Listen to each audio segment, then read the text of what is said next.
नमस्कार दोस्तों, स्वागत है आपका अपने YouTube channel GK tips by Mahendra Bugalia पर। जैसा कि आपको पता है अपन प्रतिदिन सुबह 6 बजे एक करंट अफेयर की क्लास लगाते हैं, जिसमें उस दिन का जो भी करंट अफेयर होता है उसका अपन डिटेल एनालिसिस के माध्यम से कवर करते हैं। उसी कड़ी के अंदर आज है 19 दिसंबर और आज का जो भी इंपॉर्टेंट करंट अफेयर है वो अपन इस सेशन के माध्यम से कंप्लीट करेंगे।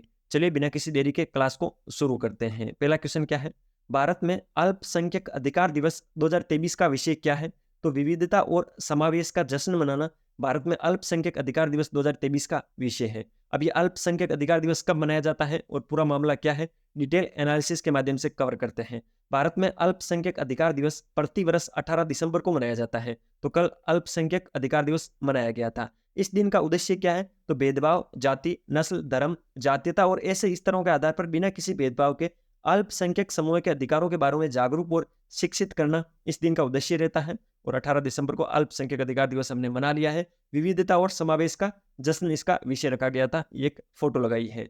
अब एक चीज मैं आपको बता देता हूं, जो भारतीय संविधान है उसके अंदर अल्पसंख्यकों को क्या अधिकार दे रखे हैं उस पर अपन चर्चा कर लेते हैं, क्योंकि पॉलिटी के पॉइंट ऑफ व्यू से ये इंपॉर्टेंट है। अनुच्छेद 14 क्या कहता है? लोगों का कानून के समक्ष समानता का अधिकार और कानून का समान संरक्षण। अनुच्छेद 14 कहता है चाहे आप अल्पसंख्यक हो या बहुसंख्यक हो, आप कानून के सामने समान हो। ठीक है। अनुच्छेद 15 1 और 2 क्या कहता है? धर्म, मूल वंश, जाति, लिंग या जन्म स्थान के आधार पर नागरिकों के खिलाफ भेदभाव का निषेध है। अनुच्छेद 15 और 1 और 2 में। अनुच्छेद 16 1 और 2 क्या कहता है? राज्य के अधीन किसी भी कार्यालय में रोजगार या नियुक्ति से संबंधित मामलों में नागरिकों को अवसर की समानता का अधिकार है। इसका मतलब क्या हुआ सर? अगर आप अल्पसंख्यक हो या बहुसंख्यक हो, अगर किसी राज्य के अधीन किसी भी कार्यालय में रोजगार का अवसर है तो वहां पर सबके समान समानताएं होगी, किसी में कोई भेदभाव नहीं किया जाएगा। अनुच्छेद 25 1 क्या कहता है? लोगों की अंतरात्मा की स्वतंत्रता और स्वतंत्र रूप से धर्म को मानने, अभ्यास करने और प्रचार करने का अधिकार है, सार्वजनिक व्यवस्था, नैतिकता और अन्य मौलिक अधिकारों के अधीन। ठीक है। यानी आप अल्पसंख्यक धर्म से हो या बहुसंख्यक धर्म से हो, आप अपने धर्म का प्रचार प्रसार कर सकते हो। अगला क्या है? अनुच्छेद 28 शैक्षणिक संस्थाओं में धार्मिक शिक्षा या धार्मिक पूजा में भाग लेने की लोगों की स्वतंत्रता पूरी तरह से कायम है। अनुच्छेद 30 1 क्या कहता है? सभी धार्मिक और भाषाई अल्पसंख्यकों को अपनी पसंद के शैक्षणिक संस्थान स्थापित करने और प्रशासित करने का अधिकार है। अनुच्छेद 30 2 क्या कहता है? राज्य से सहायता प्राप्त करने के मामले में अल्पसंख्यक प्रबंधित शैक्षणिक संस्थाओं को भेदभाव से मुक्ति है। यानी अगर कोई अल्पसंख्यक प्रबंधित शैक्षणिक संस्थान चल रही है तो राज्य बाकी जिन संस्थाओं को जैसे सपोर्ट करता है वैसे ही उस संस्था को सपोर्ट करेगा, कोई भी भेदभाव नहीं करेगा। तो ये जो अल्पसंख्यक समुदाय है उनके लिए अधिकार थे भारतीय संविधान के अंदर। अगले क्वेश्चन पे चलते हैं। 29वें कोलकाता अंतर्राष्ट्रीय फिल्म महोत्सव में किस फिल्म ने सर्वश्रेष्ठ फिल्म का पुरस्कार जीता? तो children of nobody. Children of nobody ने 29वें कोलकाता अंतर्राष्ट्रीय फिल्म महोत्सव में सर्वश्रेष्ठ फिल्म का पुरस्कार जीता था। ये चिल्ड्रन ऑफ नोबॉडी का एक पोस्टर है। इंपॉर्टेंट पॉइंट क्या है अपन डिस्कस करते हैं। 29वें कोलकाता इंटरनेशनल फिल्म फेस्टिवल का समापन Israeli film children of nobody ने जीता सर्वश्रेष्ठ का पुरस्कार। ये एक इजरायली फिल्म है चिल्ड्रन ऑफ नोबॉडी, जिसने 29वें कोलकाता अंतर्राष्ट्रीय फिल्म महोत्सव में सर्वश्रेष्ठ फिल्म का पुरस्कार जीता है। अगले क्वेश्चन पे चलते हैं। भारत में पहली बार जीवन रक्षक अस्थि मज्जा प्रत्यारोपण कहाँ आयोजित किया गया? तो दिल्ली कैंट में। दिल्ली कैंट में जो भारतीय सेना का अस्पताल है उसके अंदर पहली बार अस्थि मज्जा प्रत्यारोपण किया गया। इंपॉर्टेंट है, ध्यान रखना। ये फोटो मैंने ऐसे ही नहीं लगाई है। जो हीमोटोलॉजी डिपार्टमेंट है भारतीय सेना अस्पताल दिल्ली कैंट का, वहां का डिपार्टमेंट है जिसने ये कार्य किया है। और ये जो बच्चा है इसी में अस्थि मज्जा प्रत्यारोपण किया गया था। ठीक है। तो इसमें क्या लिख रखा है नीचे? भारतीय सेना अस्पताल के डॉक्टरों ने भारत का पहला बोन मैरो ट्रांसप्लांट सफलतापूर्वक किया है। जो अस्थि मज्जा होता है उसको इंग्लिश में बोन मैरो बोलते हैं। अगले क्वेश्चन पे चलते हैं। खेलो इंडिया पैरा गेम्स 2023 में पदक तालिका में किस राज्य का दबदबा रहा? यानी जो खेलो इंडिया पैरा गेम्स 2023 हुए थे उसमें पदक तालिका में टॉप किसने किया है? तो हरियाणा ने किया है। पहली बार खेलो इंडिया पैरा गेम्स का नई दिल्ली में समापन हुआ है। हरियाणा 40 स्वर्ण पदक जीते हैं। हरियाणा ने गोल्ड कितने जीते हैं? 40। ठीक है। 39 रजत पदक, 26 कांस्य पदक के साथ पदक तालिका में शीर्ष स्थान पर रहा था। जबकि उत्तर प्रदेश यानी यूपी दूसरे स्थान पर और तमिलनाडु तीसरे स्थान पर रहा था। तीनों की रैंक आप याद रखोगे एज इट इज। क्या है? जो खेलो इंडिया पैरा गेम्स 2023 हुए थे कहां पर हुए थे? दिल्ली में हुए थे। प्रथम स्थान पर कौन रहा था? हरियाणा। कैसे रहा था? 40 गोल्ड मेडल जीते थे, 39 रजत पदक जीते थे, 26 कांस्य पदक जीते थे। इसके अलावा दूसरे स्थान पर उत्तर प्रदेश यूपी रहा था और तीसरे स्थान पर तमिलनाडु रहा था। और क्या है? खेलो इंडिया पैरा गेम्स 10 से 17 दिसंबर के बीच में संपन्न हुए थे। खेलेगा इंडिया तो खिलेगा इंडिया, ये इसकी टैगलाइन थी, खेलेगा इंडिया तो खिलेगा इंडिया। ठीक है, अगले क्वेश्चन पे चलते हैं। भारत में नए इजरायली राजदूत के रूप में किसे नियुक्त किया गया है? रूवेन अजार को। रूवेन अजार को भारत में नए इजरायली राजदूत के रूप में नियुक्त किया गया है। यह है रूवेन अजार। पूरे मैटर को अपन डिटेल एनालिसिस के माध्यम से समझते हैं। इजराइल ने हमास से जंग के बीच भारत में अपना राजदूत बदल दिया है। इजरायली विदेश मंत्रालय ने नोर गिलोन की जगह रूवेन अजार को नया राजदूत बनाया है। वे भारत के साथ साथ भूटान और श्रीलंका के राजदूत का कार्यभार भी संभालेंगे। रूवेन अजार से पहले जो नोर गिलोन थे वो भारत में इजरायली राजदूत थे, लेकिन अब नोर गिलोन को हटा दिया गया है, उनकी जगह रूवेन अजार को नया राजदूत बनाया है।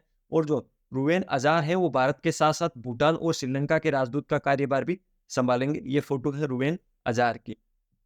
अगर आपको क्लास की क्वालिटी और कंटेंट की क्वालिटी पसंद आ रही है तो मैं आपसे रिक्वेस्ट करूंगा, प्लीज लाल वाला बटन दबाकर चैनल को सब्सक्राइब करना, बेल आइकन जरूर प्रेस करना, जिससे क्या होगा कि सुबह 6 बजे आपको नोटिफिकेशन मिल जाएगा करंट अफेयर का। करंट अफेयर की क्लास के अलावा प्रतिदिन एक क्लास अपने इस यूट्यूब चैनल पे और भी आती है, वो अलग अलग टॉपिक पे आती है। जैसे जियोग्राफी के 500 इंपॉर्टेंट क्वेश्चन हो गए, पॉलिटी के इंपॉर्टेंट क्वेश्चन, साइंस के, हिस्ट्री के, मतलब अलग अलग सब्जेक्ट पर अलग अलग टॉपिक अपन कवर करते हैं। वो सारी आपको प्ले लिस्ट के अंदर मिल जाएगी, वहां से आप चेकआउट कर लेना। तो कमेंट में बता देना आपको किस सब्जेक्ट में किस टॉपिक पर क्लास चाहिए, वो मैं प्रोवाइड करवा दूंगा। ठीक है, अच्छे अच्छे कमेंट किया करो जिससे मुझे मोटिवेशन मिलता है। अगला क्वेश्चन क्या है? सूरत डायमंड एक्सचेंज का उद्घाटन किसने किया, जो दुनिया का सबसे बड़ा कार्यालय परिसर बन गया है? नरेंद्र मोदी ने। जो भारत के प्रधानमंत्री नरेंद्र मोदी है, उन्होंने सूरत डायमंड एक्सचेंज का उद्घाटन किया है। यह सूरत डायमंड एक्सचेंज की जो बिल्डिंग है उसकी एक फोटो है। पूरे मैटर को अपन समझते हैं क्या है। प्रधानमंत्री नरेंद्र मोदी ने गुजरात के सूरत में दुनिया के सबसे बड़े ऑफिस कॉम्प्लेक्स का उद्घाटन किया है। 67 वर्ग फुट में फैले इस कॉम्प्लेक्स को सूरत डायमंड बोर्स के नाम से जाना जाएगा। यह अंतर्राष्ट्रीय हीरे और आभूषण व्यवसाय के लिए दुनिया का सबसे बड़ा आधुनिक केंद्र होगा। इसका देखो इस बिल्डिंग का नाम क्या है, इस पूरे मैटर को अपन समझते हैं।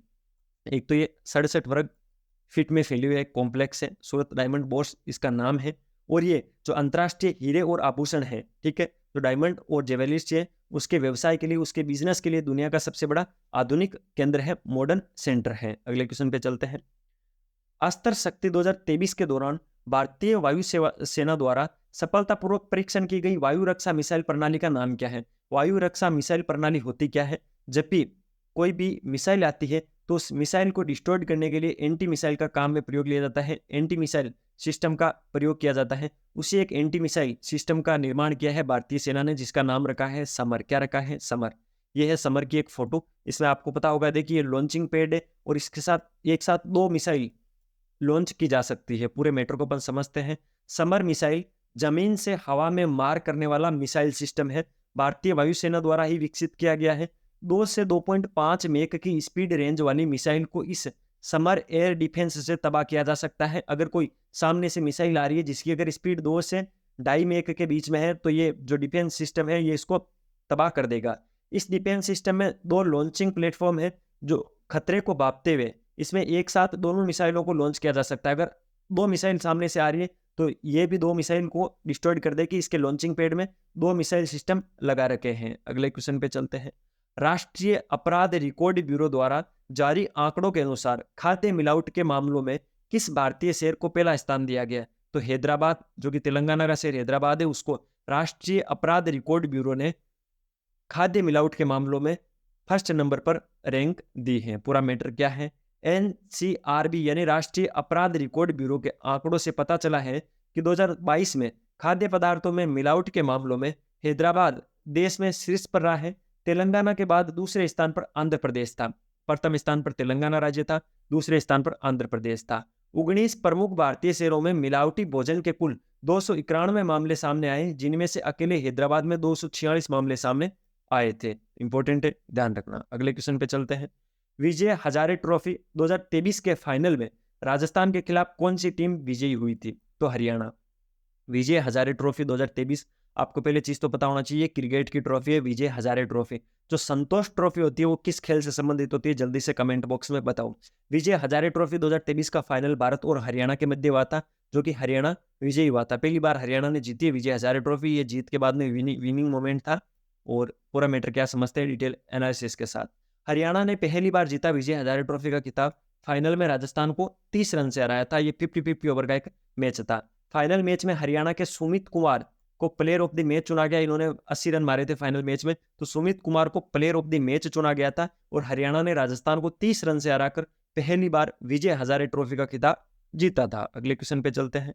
उपराष्ट्रपति जगदीप धनखड़ ने पूर्व प्रधानमंत्री अटल बिहारी वाजपेयी की स्मृति में 2 दिवसीय अटल स्वास्थ्य मेले का उद्घाटन कहाँ किया? तो लखनऊ उत्तर प्रदेश के अंदर। लखनऊ उत्तर प्रदेश में उपराष्ट्रपति जगदीप धनखड़ जी ने पूर्व प्रधानमंत्री अटल बिहारी वाजपेयी की स्मृति में 2 दिवसीय अटल स्वास्थ्य मेले का उद्घाटन किया था। पूरा मैटर क्या है? उपराष्ट्रपति जगदीप धनखड़ ने आज उत्तर प्रदेश के लखनऊ के राजाजीपुरम स्थित PNT ग्राउंड में पूर्व प्रधानमंत्री अटल बिहारी वाजपेयी की स्मृति में 2 दिवसीय अटल स्वास्थ्य मेले का उद्घाटन किया था। इस अवसर पर उपराष्ट्रपति ने कहा कि अटल बिहारी वाजपेयी ने लंबे समय तक लखनऊ और देश का नेतृत्व किया है। उत्तर प्रदेश की राज्यपाल आनंदीबेन पटेल, ये ध्यान रखना आपको, उत्तर प्रदेश की राज्यपाल कौन है? आनंदीबेन पटेल। उप मुख्यमंत्री ब्रजेश पाठक। मुख्यमंत्री कौन है यूपी के? जल्दी से कमेंट बॉक्स में बता दो। उप मुख्यमंत्री ब्रजेश पाठक। और राज्यसभा सांसद डॉक्टर दिनेश शर्मा इस कार्यक्रम में उपस्थित थे और ये लखनऊ उत्तर प्रदेश के अंदर हुआ था। तो ये था 19 दिसंबर का इंपॉर्टेंट करंट अफेयर। प्रत्येक क्वेश्चन एग्जाम की दृष्टि से सिलेक्टेड और इंपॉर्टेंट है। प्रतिदिन सुबह 6 बजे करंट अफेयर की क्लास मिल रही है रेगुलरिटी के साथ।